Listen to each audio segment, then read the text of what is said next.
I'm Laurie Cardoza-Moore, and this is Focus on Israel.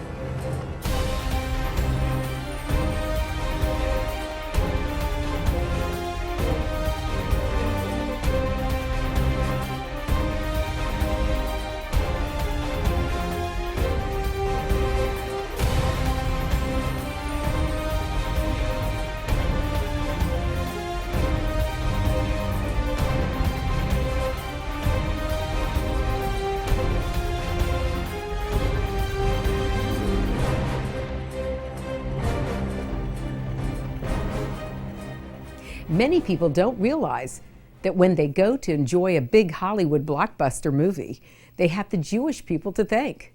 Few realize that the founding fathers of Hollywood were all Jewish immigrants, men from poor and oppressed families who created an industry that painted an America the way they wanted it to be, an America of high ideals, fairness, and equality that only existed on the silver screen. Today on Focus on Israel, you'll learn the true beginnings of America's film industry. I'm Laurie Cardoza-Moore, founder of Proclaiming Justice to the Nations, a nonprofit organization dedicated to educating and sharing the message of Christian biblical responsibility to the people and land of Israel in the face of a growing global genocidal anti-Semitism. Media is the prime weapon in our arsenal, just as it is a major weapon of our enemy as well. Many anti-Semites claim that Hollywood is run by the Jews in their scheme to take over the world. If that's true, then why don't we see more pro-Israel or more pro-Jewish films coming from there? The fact is that Jewish people did start and create Hollywood, and today make up close to 60% of the business. Yet in all those years, there has been exactly 2 pro-Israel films produced, Exodus and Cast a Giant Shadow. On our program today, we want to show you part of a film that documents the birth of Hollywood and the Jews who created it. The film Hollywoodism, Jews, Movies, and the American Dream is based in part on Neil Gabler's book, An Empire of Their Own: How Jews Invented Hollywood. Hollywoodism follows the Jewish immigrants' journey to America, their success in early Nickelodeons, and their move to California, where they ruled the movie industry for more than 3 decades. Modern America first saw light on a Hollywood screen. It was largely the product of 6 movie studios established in the 1920s and run for over 30 years by a group of Jewish immigrants. They had strikingly similar backgrounds. All of these men who founded Hollywood were born within a 500-mile radius of one another. And all of them wound up roughly within 15 miles of one another in Los Angeles. One could say that the American dream was really born in Eastern Europe. Harry Warner, who with 3 of his brothers brought sound to the motion picture, was born in Poland. Comes Jack Warner, youngest of the Warner clan, and then the senior member of the film-famed brothers. Also from Poland was Samuel Goldwyn, born Goldfish. Although Goldwyn never ran a major studio, he was perhaps the biggest and best known of the independent Hollywood producers.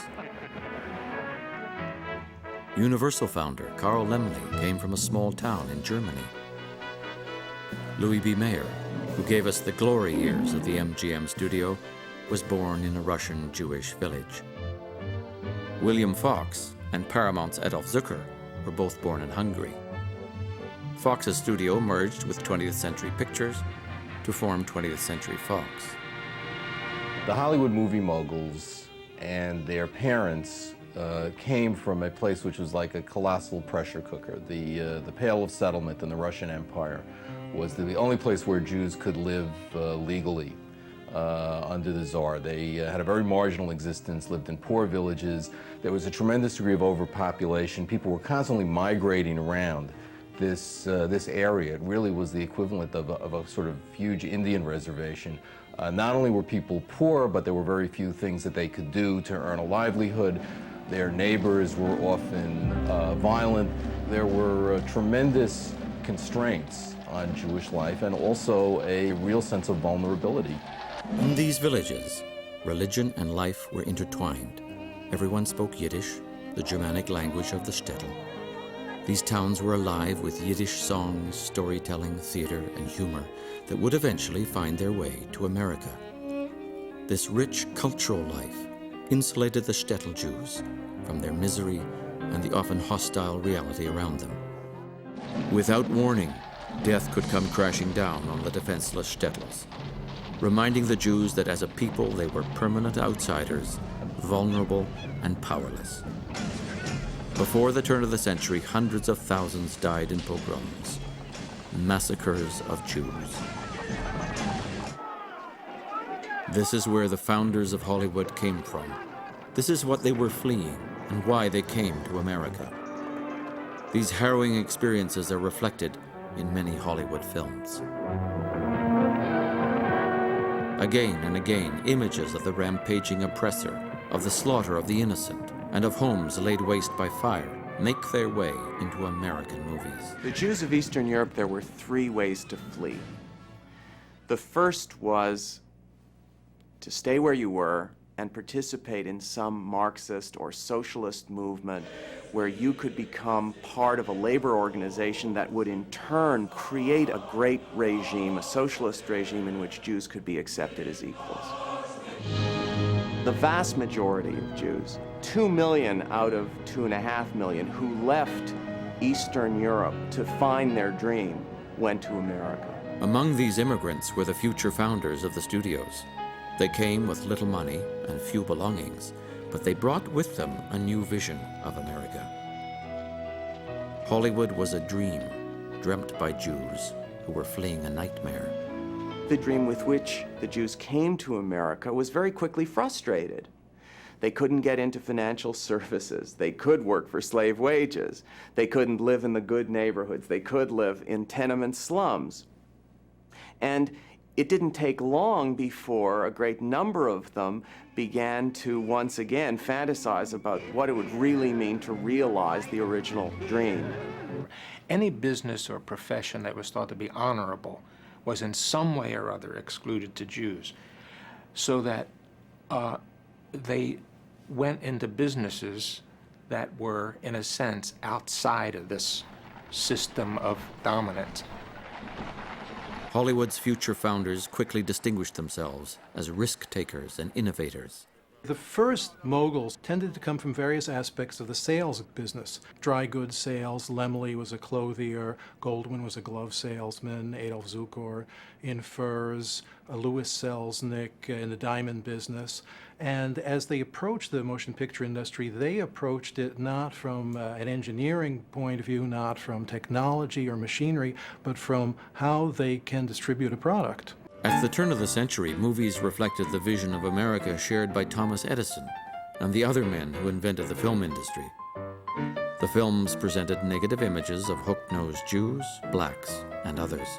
Independently of each other, the Warner Brothers, Zukor, Goldwyn, Lasky, and Laemmle began exhibiting the short films produced by the Edison men. They upgraded their theaters and sought ways to attract the middle class. Adolf Zukor believed that to attract the middle class, one had to change not just the theaters, but the films. Carl Laemmle and the other Jewish exhibitors began producing their own films. Edison decided that the Jews had overstepped their bounds. To shut them out in 1908, he organized a producers' trust that declared a monopoly on film production in America.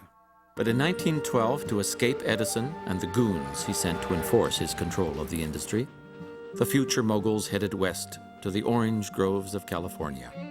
California was a raw social environment. And although there was a social system in place, it was nowhere near as sophisticated and nowhere near as entrenched as the social hierarchy in Boston or New York or even Chicago, where these moguls came from.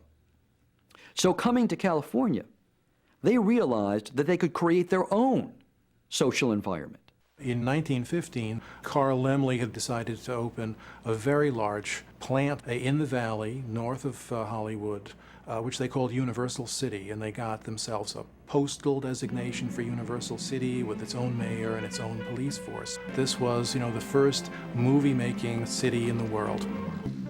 Following Laemmle by 1920, Harry Cohen, Zukor, Goldwyn, Fox, and Mayer, had set up their own studios. I'm not sure that there was an, quote, American dream before the Jews came to Hollywood. You didn't have what we have today, which is a popular culture that creates dreams. That's a dream factory. Once the studios were in place, the Jewish moguls produced hundreds of feature-length films each year. Movies that presented America with a new vision of itself. A vision that was very different from that of the establishment filmmakers of the Edison Trust. They got to put their hopes and aspirations and mythologies about what a perfect life would be like, which is something I think people probably spend a long time thinking about when they have a very imperfect life with a great deal of persecution, disempowerment. You know, what would the system be if we could make it up and show it to you?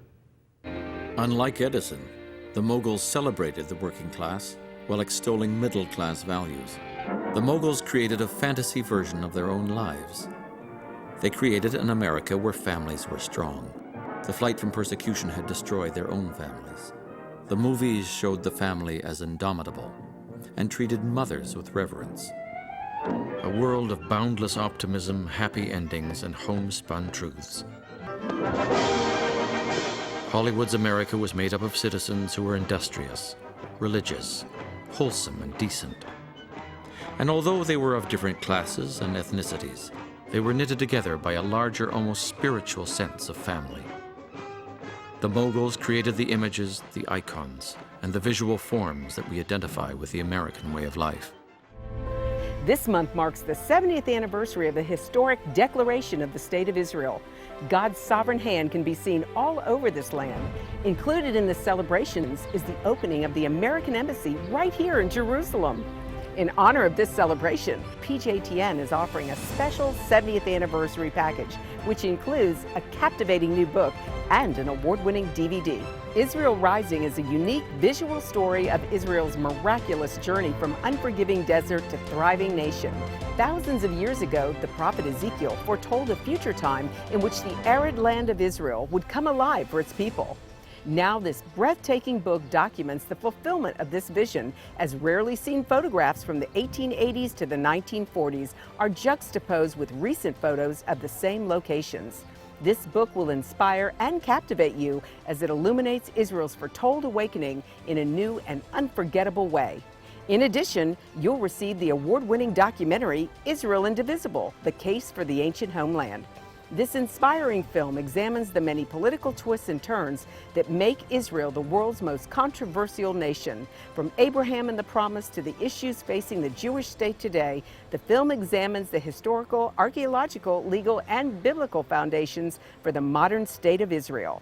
This is a limited time offer for these two remarkable resources for just a one-time gift of $70 today.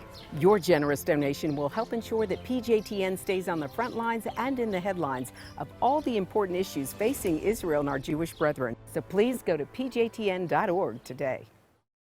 From studying history, it's very clear that what starts with the Jews never ends only with the Jews.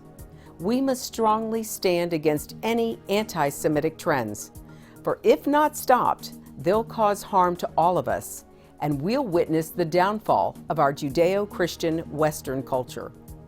Today, many people say there's no longer a need for a Jewish state, that Jews around the world no longer need a place of refuge. But anyone who has heard recent statistics about the worldwide rise in anti-Semitism would never make such a claim. The reality is that neo-Nazi groups and Nazi sympathizers are increasing around the world. Surveys show that over 1 billion people in the world harbor anti-Semitic attitudes. Close to 50% believe that Jews have too much power in the business world, and 2/3 of the world's population has never heard of the Holocaust or believe the historic accounts of it are inaccurate. Don't let yourself be manipulated by evil people with a wicked agenda. When the self-serving villains are in control, good people from all religions suffer.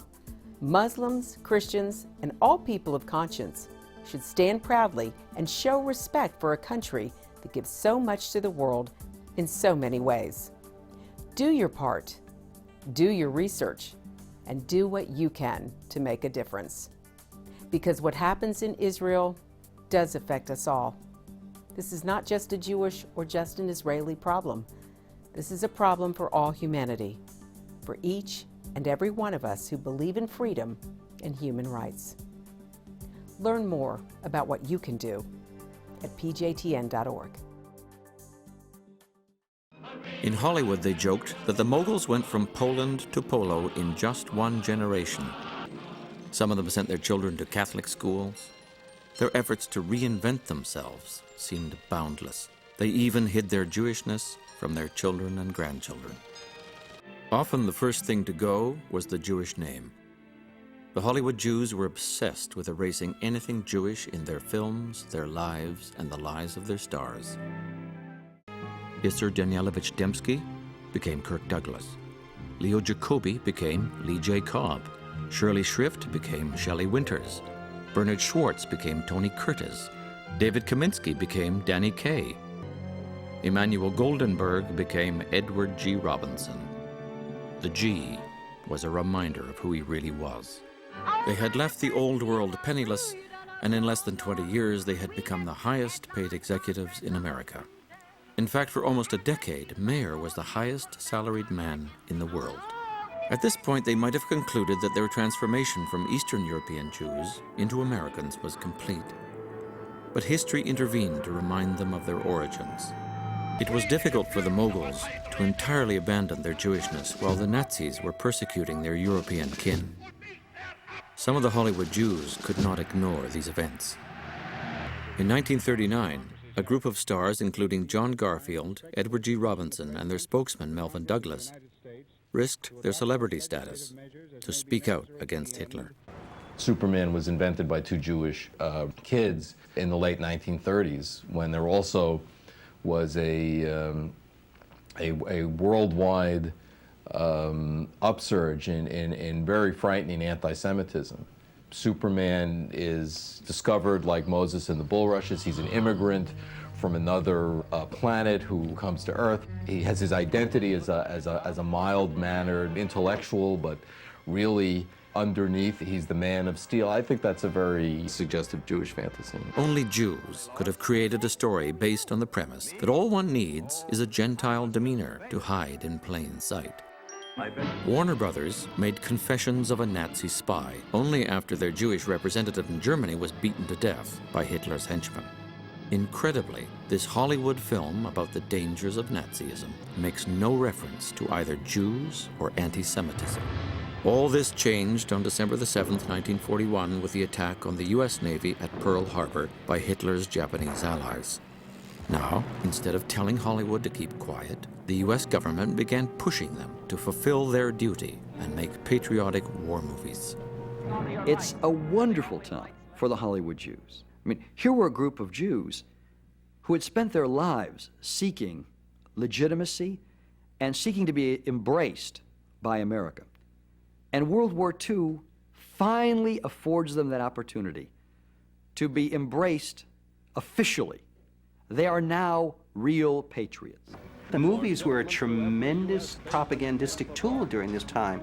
They set up camps for the soldiers to come back in where movies were shown 24 hours a day because that impressed the soldiers with what they were fighting for. It was the beginning of an unprecedented alliance between Washington and Hollywood. For the first time, Hollywood's message was adopted by the government. You would have equal opportunity foxholes. If you go back and look at those movies, there was always one Jewish character who was never presented as Jewish, but he was Cohen or Schwartz from Brooklyn. While 6 million Jews died in Europe, their kinsmen in Hollywood were churning out patriotic movies that helped galvanize the Allies to defeat Hitler. Jack Warner really believed that his movies helped to win the war. Despite appearances to the contrary, events would soon demonstrate that the Hollywood Jews were still fearful immigrants seeking acceptance from Gentile America.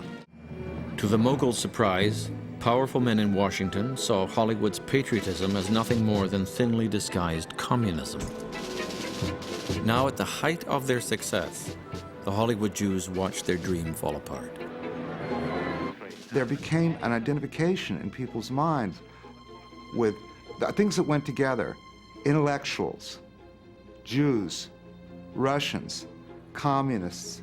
If you look back at any of the depictions of what communists were, all of these things kind of get merged together in the public imagination. The chairman of the committee, at the time that it initiated its investigation of Hollywood, was a vicious anti-Semite from Mississippi by the name of John Rankin. And Rankin said on the floor of Congress that communism is the most dangerous influence in the world today. I am talking about the communism of Leon Trotsky. Of course, he mentions a Jew, that is based upon hatred for Christianity. You know that communism. Remember that communism and Christianity can never live in the same atmosphere. Communism is older than Christianity. This is a revision of history, since Karl Marx, to most people's knowledge, is the one who created communism. But this communism, which is clearly a euphemism for Judaism, is older than Christianity. It is the curse of the ages. It hounded and persecuted the Savior during his earthly ministry, inspired his crucifixion, derided him in his dying agony, and then gambled for his garments at the foot of the cross. The way the Moguls buckled was the Cossacks are coming again. They were unsure of their status. To appease HUAC, the Moguls instituted a blacklist of studio talent. Years before, they had fled European anti-Semitism. But now in America, they became collaborators, helping anti-Semites rid Hollywood of Jewish intellectuals. Like the Wizard of Oz, having been exposed as fearful refugees fleeing from themselves, they couldn't go on pretending to be Moguls. The Moguls are gone, but their vision survives. The America of Edison and Rankin has given way to an alien ideology. It isn't the communism or Judaism that the Gentile elite once feared. It's Americanism, as defined by Hollywood. The icons endure.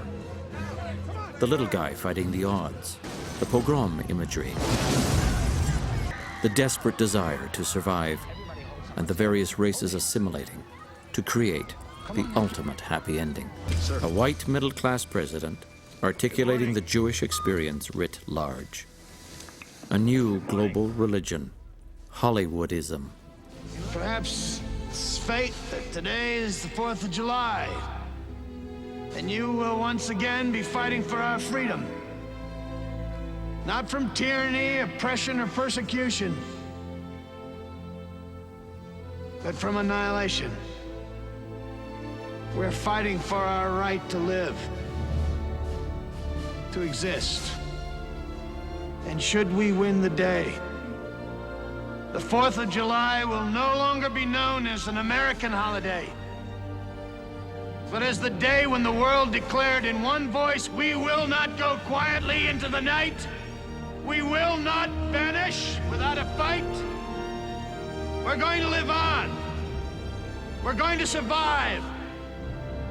Today, we celebrate our Independence Day.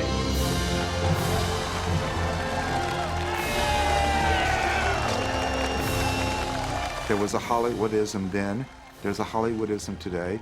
I would go further and say it is what is the ruling ideology of our culture. Hollywood culture is the dominant culture. It is the fantasy structure that we're all living inside.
time.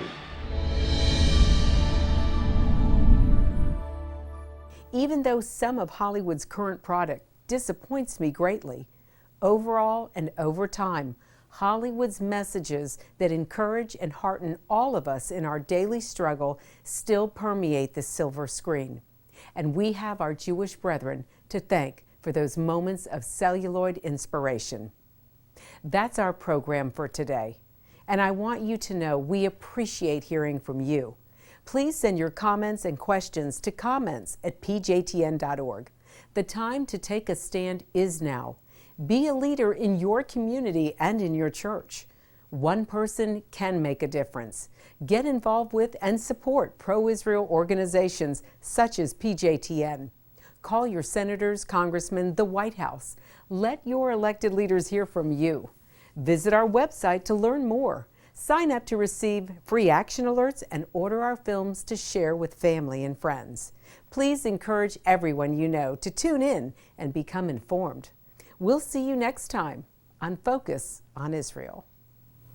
To support this program, send your tax-deductible gift to Proclaiming Justice to the Nations, P.O. Box 682711, Franklin, Tennessee 37068. You can also support PJTN online. Visit pjtn.org or call 1-877-873-9020. Anti-Semitism has reached epic proportions, and Israel is now surrounded by nations who seek its destruction. For Israel to lose just one battle would mean losing everything. As Christians, it is our biblical responsibility to stand with our Jewish brethren and Israel. PJTN needs your help to reach more Christians with this urgent message. Please visit our website to become a member today and order our award-winning documentaries. You must decide that you won't be silent. Sign up now at pjtn.org. God bless you and thank you for your support and prayers. Focus on Israel is now available on DVD. Each program DVD contains a wealth of bonus materials, including the premier program that started it all, Focus on Israel, program number 1. Also, bonus interview cuts with experts in their respective fields. Informational videos from PJTN documentaries, including Israel Indivisible, the Case for the Ancient Homeland. Lest we forget 9/11 and the rise of Islam. The Forgotten People, Christianity and the Holocaust. Disinformation, the secret strategy to destroy the West. Plus the award-winning music video, The Forgotten People. Focus on Israel program DVDs, great educational tools to combat anti-Semitism. Arm yourself and order today.